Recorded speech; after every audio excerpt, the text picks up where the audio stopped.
Hi everyone, welcome back to my channel, and if it's your first time here, welcome to my channel. So today I'm going to be talking about the best and worst things I had to read for my degree. I have a degree in English with a concentration in creative writing, and I didn't start off with the intention of having an English degree. I took my associate's degree. I did an honors program, associate's degree just in general liberal arts, so I didn't really have any specific idea of being an English major. So I did that for 2 years, and then I transferred over to SUNY New Paltz, which is where I am currently graduating from in about a week. So it's very exciting, but there is where I decided to take the English/creative writing road. So I read a lot of books for my degree. I've read so many different things for various classes, and I wanted to share with you the things that I really liked and the things that I really didn't like. So we're going to start with things I didn't like, and then we'll be a little bit more positive after that. So for my, my Frankenstein course, there were a lot of books that I wasn't the biggest fan of. This is Caleb Williams by William Godwin. William Godwin is Mary Shelley's father, so this class was all about Frankenstein and kind of the legacy of Frankenstein, like where it came from, Frankenstein itself, and then all of the retellings that have happened afterwards. So this was kind of an idea of Mary Shelley's father and what he wrote about, because that was a huge influence on her writing.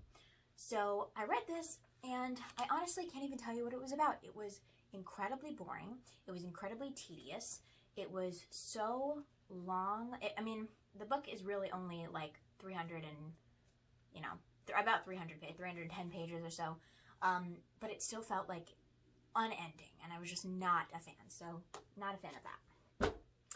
Then I have Frankenstein in Baghdad by Ahmed Sadawi, and this book is a retelling of Frankenstein kind of loosely. There's the monster is called a what's-its-name, and it is a reanimated person, but the person isn't animated by a Frankenstein character. It's kind of like, I don't know how to explain it. There is a bunch of deaths in the area because it's talking about like bombings that are happening in Baghdad, and a random soul of someone who died in the bombings just kind of like went into the body and reanimated it.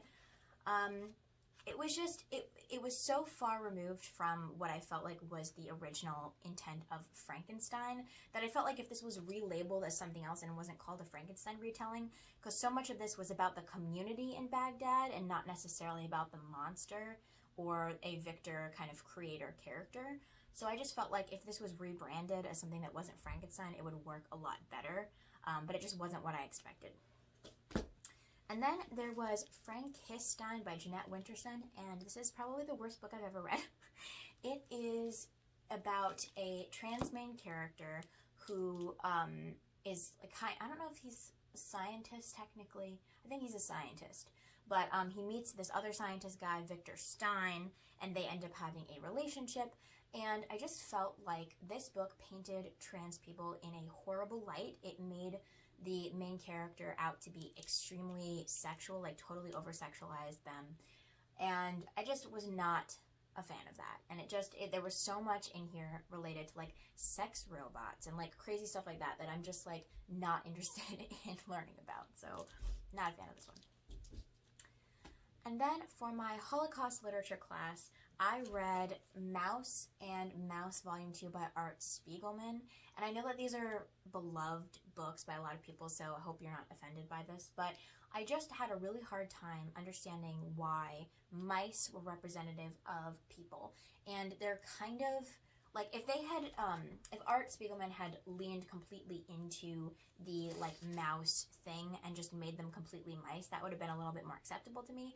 But they're kind of this, like, weird in-between hybrid of, like, sort of humanoid in a little, like, in a lot of ways, and then they're also mice. So it just kind of was a little, I wasn't a fan of that. The story itself is interesting, but the art style, I just couldn't, like see, that's just, it's kind of scary, and obviously it's a Holocaust, but like, I don't know, it just didn't feel like something that I particularly liked or wanted to read.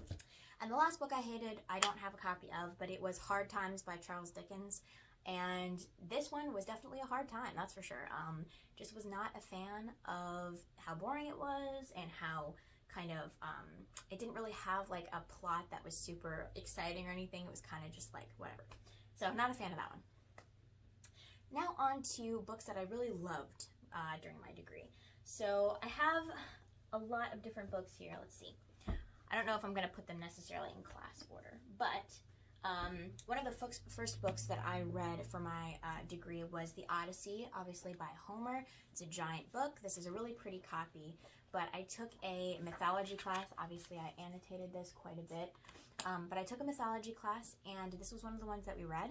And I had read like abridged versions of this before as a kid, but I had never read the official, actual Odyssey.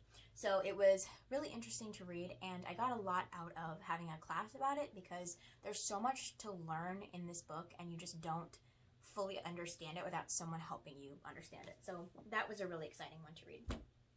Then I just have the Norton Anthology of Short Fiction. I took a short story class at New Paltz, and I really loved this textbook because obviously it's not like a novel, it's a textbook, but there are so many wonderful stories in this book, and I got so much out of just reading short stories and talking about short stories with other people who love literature. So that was a one that I really enjoyed. Let's see. Then, just generally, I didn't read these entire books, but I read a lot of short stories for various classes. I took English 102 honors when I was at SUNY Orange, and these were some of the things that I read. I read Shirley Jackson for the first time. I read The Lottery, and I read several Flannery O'Connor stories while I was there, and that started a obsession with short stories and with these two authors especially.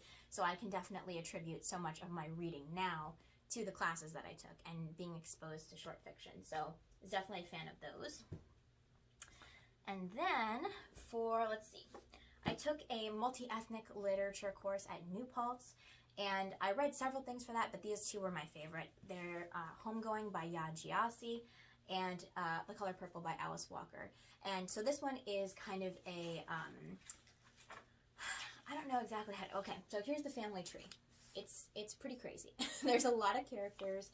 You kind of need to refer back to this because it's basically a woman who is taken from Africa to be a slave, and there's kind of a split of the family line where there's two separate parts of the family, and they have all of these children, and it kind of talks about all of the generations and how being enslaved and all of that trauma is passed down from generation to generation. And it was fascinating and just beautifully written, so I loved that book. And then The Color Purple by Alice Walker, most people know about this one, but it is written in letters to God, so it says, Dear God, whatever. And I don't remember a ton about this, but I remember loving it. It's written in a really interesting way because the person who's writing it, it's like a diary kind of format, doesn't really know how to write and doesn't really know how to read, so she's learning, and this is just the best that she can do to convey all of these really strong emotions that she's having. So, very interesting book.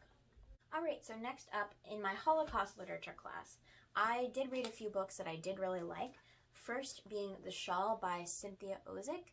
This one is about a woman who has a baby and her niece and in the concentration camps, and it's kind of a short story. Like, see, it's a really, really tiny book, but it's a short story about that, and then her daughter ends up dying, and then the kind of subsequent like little novella that happens in this book is about her life later, like 20 years later, after she had survived and kind of moved away and started her own life, and trying to figure out how to live without her daughter when she kind of believes that her daughter is still there. Like she still thinks she has a daughter the whole time. She writes to her daughter, and it's kind of about how trauma really never leaves, especially a trauma as big as the Holocaust. So this was a fascinating and really well written book. I really enjoyed that.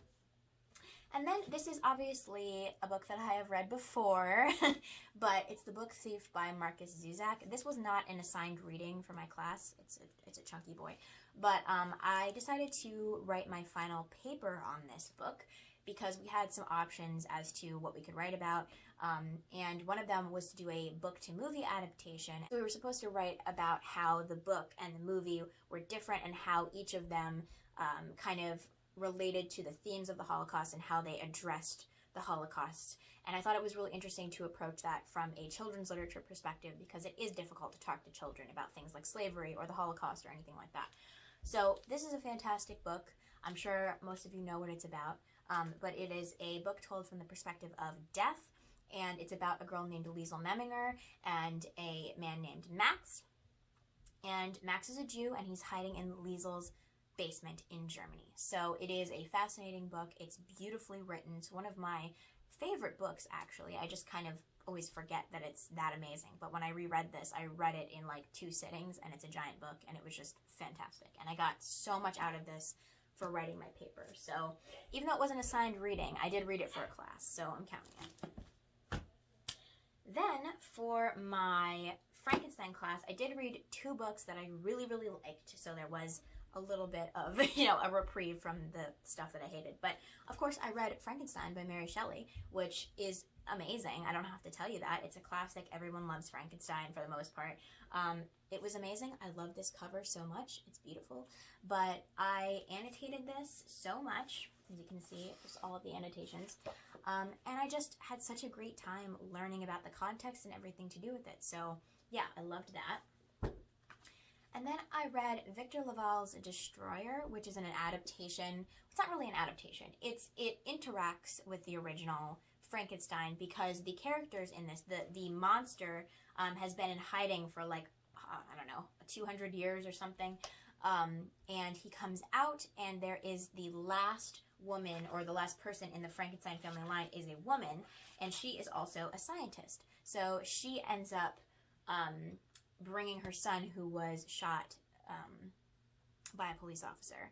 So she brings him back to life and keeps him alive, and he kind of is the new monster or creature. So it interacts with Frankenstein. It's about science and like science fiction and stuff, but it's also about race and police brutality and all of that. And the art style in this is amazing. I thought it was just a really, really well done graphic novel. I love the art. So yeah, I love this book. I'm really, really happy I got to read that. I never would have thought to pick it up before. I've never seen it before, so I was excited to read that. And then finally, probably the best book that I read all semester. I read this for my creative nonfiction class, which is kind of a memoir writing class. And it is Bluets by Maggie Nelson. It's this little tiny essay collection. And the entire collection is a bunch of little vignettes about the color blue. And it is not all directly about the color blue. She kind of goes in like a million different directions, but they all somehow relate back to the color blue. And this was such, I annotated it too, I wrote a lot in this. But this was such a beautiful and powerful collection. I connected to it so very much. There was a lot about trauma, a lot about abusive relationships, a lot about depression, and about creativity and art. And I just found this so cathartic, and just, like, I just connected with it so much, and I really, really loved it. So again, I don't know that I would have picked this up if it wasn't for class, but it was definitely worth the read. There were a lot of other books that I read for my degree that I wasn't a huge fan of, or they were kind of just like middle of the road books, but these were like the highlights and the worst ones. So I hope you enjoyed this video, and I'll see you next time.